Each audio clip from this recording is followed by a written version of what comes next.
Stanovalci mursko-soboške enote Doma starejših občanov Rakičan so ob čaju in piškotih klepetali z evropskim poslancem Francem Bogovičem.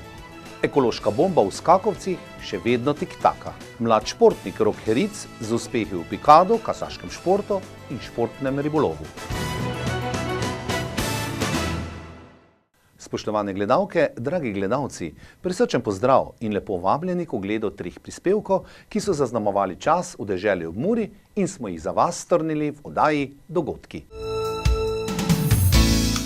V mursko-soboški enoti Doma starejših občanov Rakičan je potekala čajanka, katere osrednji gost je bil evropski poslanec Franc Bogovič. Pogovor je tekel o vključenosti evropske politike v lokalno okolje in o prizadevanjih Evropskega parlamenta za kakovostno življenje tudi na stara leta. Včeraj je Center za starejše Murska Sobota, ki spada pod okrilje Doma starejših Rakičan, obiskal evropski poslanec Franc Bogovič. S stanovalci in drugimi udeleženci dogodka je razpravljal o tem, zakaj se je pomembno udeležiti volitev v Evropski parlament. Te so namreč po besedah poslanca pomembne za prihodnost vseh nas, ki živimo v Evropi. Zagotovo je kvaliteta življenja v Sloveniji po teh 15 letih znotraj Evropske unije bistveno boljša.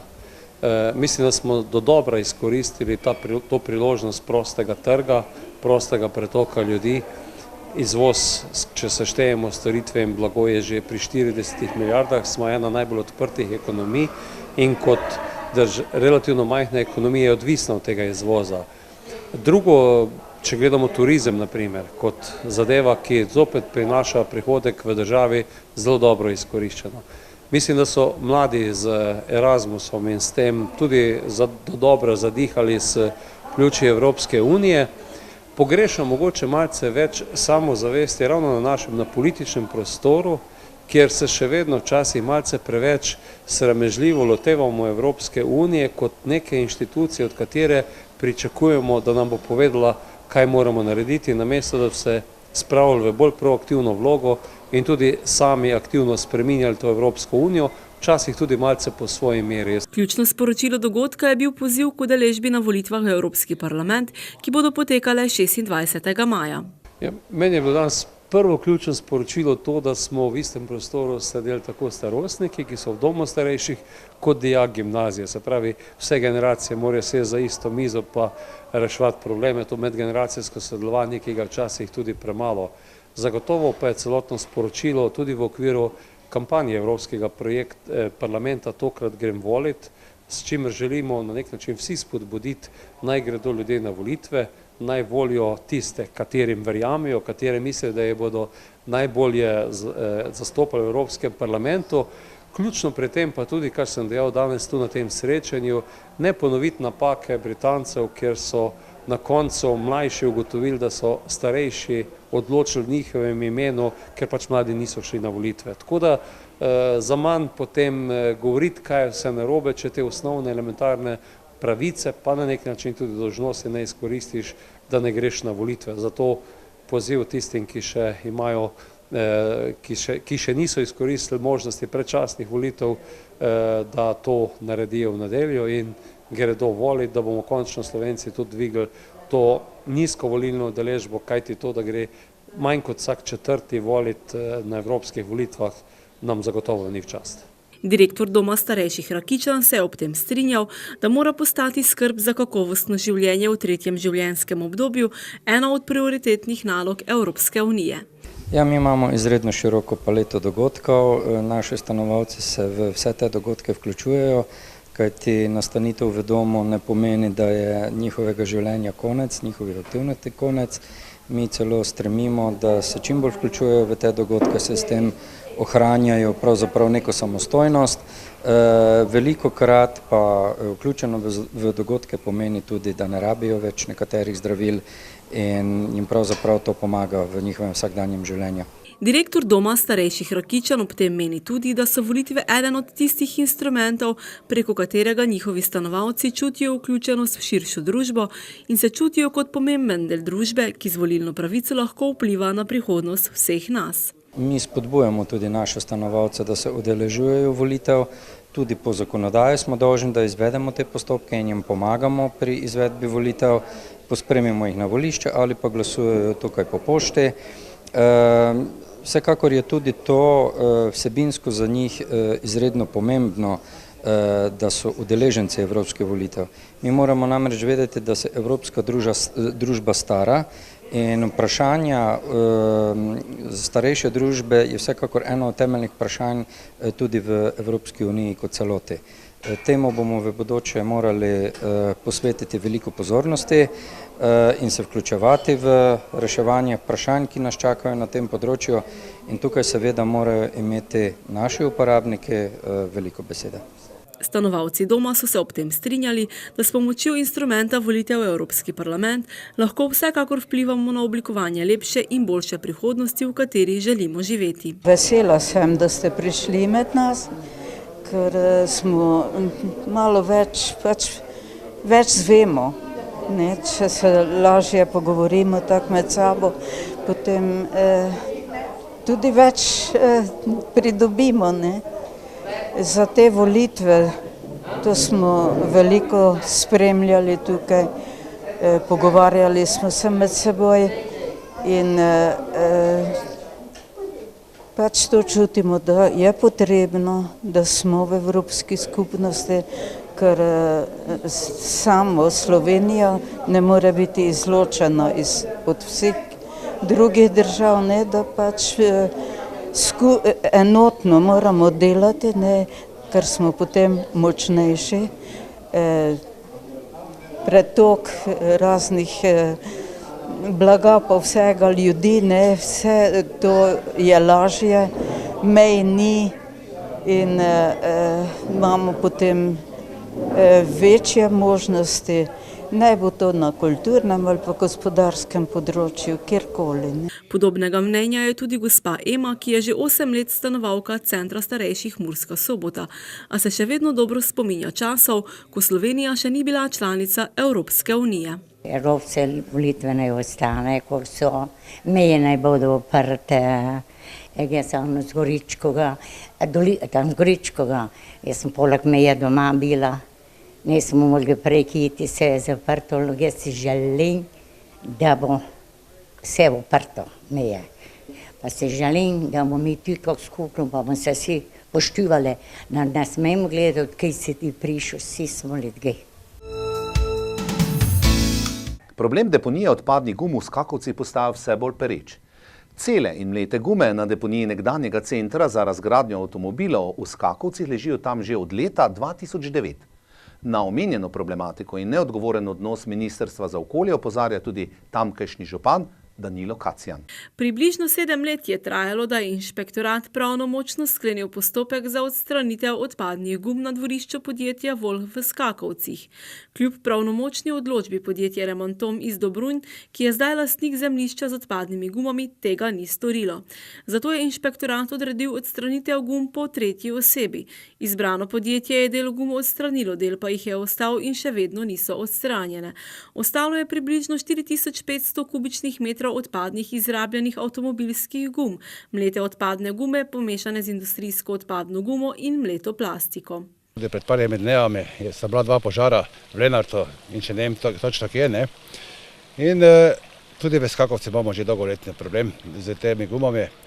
Na to temo tečejo že vse aktivnosti, tudi pred nedavnim sem imel en intervju za TV Slovenija 1, kjer sem pač jasno in glasno povedal, da Ministrstvo za okolje in prostor je tisto, ki mora to poskrbeti. Kdo je za to odgovoren? Če ni Ministrstvo za okolje in prostor, poleg ga ne potrebujemo. Meni sploh ni na koncu ni pomembno, kdo je za to odgovoren. Meni je pomembno predvsem to, da zagotovim varnost vseh tistih ljudi, ki živijo tam v Skakovcih, kjer je cirka 200 ljudi, ki je čez 60-70 objektov. In jaz se ne znam predstavljati, ko sem si na kraju samem pogledal to situacijo, kaj se bi zgodilo, če bi to prišlo do požiga gum. Prva kmetija zraven Kuzma, sem bil zelo zaskrbljen, ko sem videl, da imajo v hlevu čez skoraj 200 glav živine, da imajo ogromno mlekaric, da tudi mleko vozijo po Sloveniji in da država, ki je tudi izdala takrat dovoljenje za to zadevo, če oni v svojem sistemu nimajo nekih zadev, bolj se ne znam predstavljati, kakva pravna država smo mi. To, da zdaj inšpekcija samo prije pa nekoga nekaj opozori, mislim, da ni rešitev. Vsi občani in občanke smo po ustavi enaki, z vsemi pravicami in tudi dolžnosti in tudi država mora biti pri tem. In država ne sme nastopati samo takrat, ko je to paše. Tudi takrat, ko mora prevzeti neko odgovornost. Problem deponije odpadnih gum v skakovcih postaja vse bolj pereč. Gume so same po sebi ekološka bomba, ob tem pa je tu velika potencialna nevarnost predvsem za kmetijstvo, konkretneje za živinorejo, ki je na tem območju izredno močna. Rok Heric je mlad športnik iz Prlekije, ki je dejaven in zelo uspešen v kar nekaj športnih disciplinah. Evropski viceprvak in državni prvak v pikadu, uspešen kasaški voznik, uspehe pa dosega tudi v športnem ribolovu. Cenjene gledalke, spoštovani gledalci, današnji klepet bo potekal v družbi mladega športnika z prleške strani reke Mure z Rokom Hericom. Rok, dobrodošel v našem studiu. Zdravo. S posebnim namenom smo ga seveda povabili v našo družbo, gre za mladega športnika, pa teh je veliko v deželi ob Muri, ampak gre za športnika, ki uspehe dosega pravzaprav na številnih področjih v različnih disciplinah. Rok, šla bova k tisti disciplini, kjer pravzaprav dosegaš najvišje rezultate, kar se tiče nekih evropskih norm in merila. To je pikado. Nekateri sicer pravijo, da pikado ni pravi šport, ampak je vse povsod. Kdaj si začel z tem športom, kje? Čeprav pravijo, da se to karijera prične nekje v gostilni, ne? Ampak verjetno ni temu tako. Ta šport sem začel nekje pri 10 letih. Navdušil za ta šport me oče. Potem pa z trdim treningom in pač močnimi treningi sem šel v Ivankovce na državno prvenstvo lani, ker sem tudi dosegal prvo mesto, zato sem si prislužil mesto v državni reprezentanci. Rok, samo da pojasniva, gre za koliko, kaj ti tu nisi v članski? Do 18 let. Do 18. leta si prišel v reprezentanco. V Ivankovcih je bilo državno prvenstvo, tam si prebudil. Gre za šport, bova potem nadaljevala, gre za šport, ki ga lahko treniraš praktično tudi doma, skoraj da, predvsem pa tudi takrat, ko je slabo vreme, ne? Ja. Oče je že dolgo let v tem športu in že od malih nog sem rastel za njim, kako ne rečem. Ti je tudi verjetno kot oče prvi trener, svetovalec bil, kako izvreči tisto puščico, ne? Potem pa si se verjetno vključil v kakšen klub. Imamo doma klub, reče se mu Loko, drugače pa, kaj ne povem.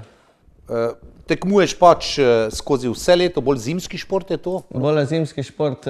Imamo Križevsko ligo, kjer dosegamo odlične rezultate z mojim očetom in še drugimi igralci. Potem pa imamo tudi Ligo B, to je slovenska liga, kjer nam tudi gre zelo dobro. No. Rok, še povej, odkot prihajaš, da bomo natančno locirali, rekli smo s Prlekije, ampak Prlekija je dokaj velika. Prihajam iz Kokorič, tam živim že 3 leta, 4. Odlično. Rok, prišel si do naslova državnega prvaka. Je to bilo presenečenje tako v krogih metalcev pikada ali pa so ti jasno si pričakovali, so drugi pričakovali, da boš dosegel takšen uspeh? Mnogi so pričakovali, da bo zmagal, samo ne moreš reči športu, da boš vedno zmagal, ker ni vse 100%, ker lahko se hitro kaj polomi. Ne? Pikado je šport živcev. Pa sreče tudi, no, prav, da si tole povedal. Poškodb je malo manj, ne, razen če je kakšne dolgočasno tekmovanje, pa si izpahneš morda čelu zaradi zehanja, ker je bolj počasi.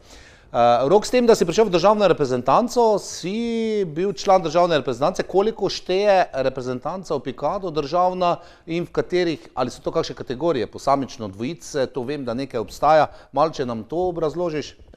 Prišel sem v slovensko reprezentanco, potem pa se nas je 7 odpravilo v Italijo, v Caorle, kjer smo skupinsko metali, mečajo se 4 in 3 rezerve.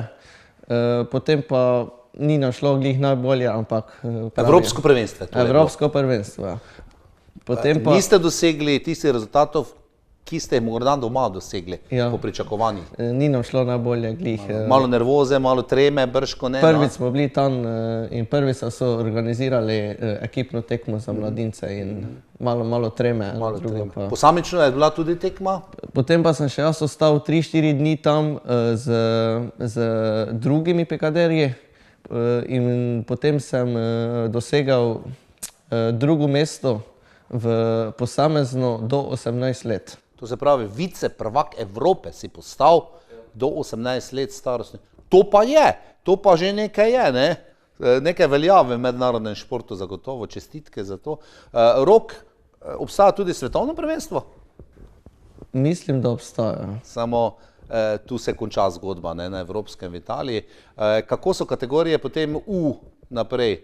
Do 18 let, potem pa so člani že. Potem pa.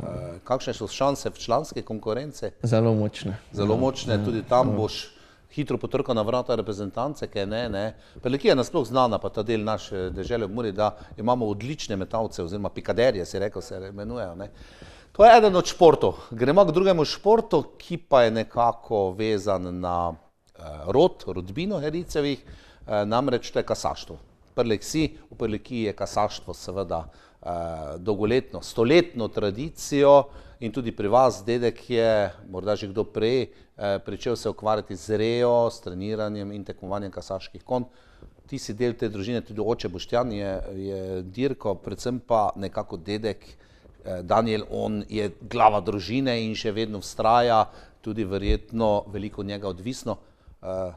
Nisi še hodil verjetno v šolo, ali si hodil, ko si že pravzaprav sedel na sulkju, to je tisti voziček, ki je pripet na konja kasača? Kot mi je dedek povedal, sem začel kot 6-letni, tako rečeno otrok, sem začel voziti konja, bilo mu ime Irox. Potem, ko smo ga dali stran zajahati, mi je bilo zelo težko, ker sem se zelo navezal na njega. Potem pa smo začela z dedekom sodelovati močneje in konje pripravljati za redne dirke. Potem sem naredil izpit in lani se je že to dokazalo, ko sem dosegel 3 zmage. Odlično, Rok. Torej, tradicija pri hiši. Koliko konj imate v štali? Trenutno 9. 9 konj, koliko jih je v treningu od tega? V treningu je 4 konji in 200 trenutno brej. Brej, torej boste povrgli, dobili boste naraščaj v hlevu, ne. Potem se težko odločiti, ne, ko imaš več naraščaja, pa ni prostora več v hlevu, kaj prodati, kaj dati v stran, ne, navadno glih ne izberejo rejci prave rešitve in potem nekdo s tistim tvojim konjem, ki se je skotil v tvojem hlevu, dosega boljše rezultate kot ti z nekim drugim, ne. Tudi to je sestavni del, ne, tega športa. Rok, napravil si izpit, s katerimi leti lahko delaš izpit za voznika v kasaškem športu? Z 16 leti. Poprej si imel že veliko prakse, to vem, tudi na treningu začel si tudi v Križevci, kjer so imeli Križevsko domače društvo, je imelo dirko dedkov in vnukov. Tudi to se še nekako nadaljuje, obnavlja nekaj posebnega. Imaš rad ta šport, kaj ne? Zagotovo. Torej, uspehi so prišli, lansko leto si dosegel premierno zmago, to pomeni v kasaškem športu, da moraš tudi piknik organizirati, ne? Tako to radi rečemo. Dobil si tudi na akademiji kasaški priznanje, tam dobijo vsi tekmovalci v kasaštvu za prvo zmago v karieri, tudi dosegel pa si kar 3 s istim konjem, Le Manom, če se ne motim, ne? To se pravi, letos nadaljuješ, 2 dirki sta za nami v letošnjem letu, ni bilo uspeha, ampak potrpežljivost, ne, pravijo treba, ne, v redu. Rok, še katerega drugega konja treniraš? Bolje kak ni, ko bi rekel, kad trenirata, moram pohvaliti zelo dedeka in našega Janka, se celo zimo se trenirata konje, zbrzujeta na sulkiju. A to je pa tebi prišparano, privarčevano, a? Ti samo sedeš pa pelješ, ne? Trenutno se šolam na Ptuju in nima prav veliko časa za to. Zato moram res pohvaliti dedeka in Janka. Kratek dan je v zimskem času, tema, ne, pa je težko. V redu, veliko uspehov tudi v kasaštvu. In potem nekako sem bil presenečen, ko sem izvedel, da si tudi odličen športni ribič, tudi to verjetno že od malih nog.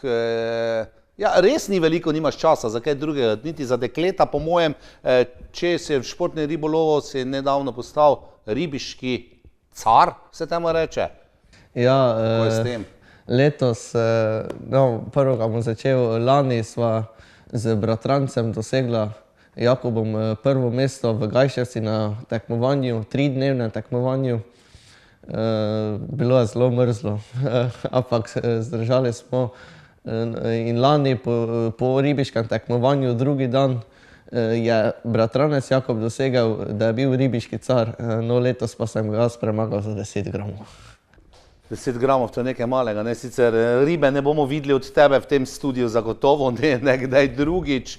Ja, Rok, lepo, da si se oglasil pri nas, da so tudi naše gledalke in gledalci spoznali, da v enem človeku se skriva toliko talentov za različne športe, pikado, kasaštvo, ribištvo, športni ribolov, ampak vse pa terja tudi seveda svoje usposabljanje, dodanje znanja in pa verjetno oprema, ne, vse posod, ribiške palce, vem, da niso poceni, dobro, pikado, ajde, konji pa so tako ali tako v neki drugi sferi, ne?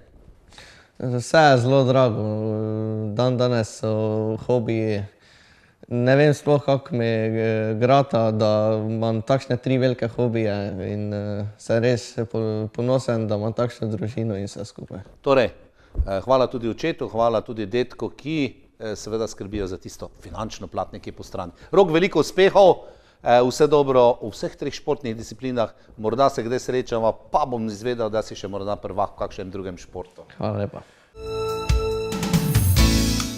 Spoštovane in spoštovani, to so bili današnji dogodki z življenjskimi zgodbami iz sveta ob Muri. Hvala za vašo družbo in pozornost. Vse dobro in srečno, do prihodnjič.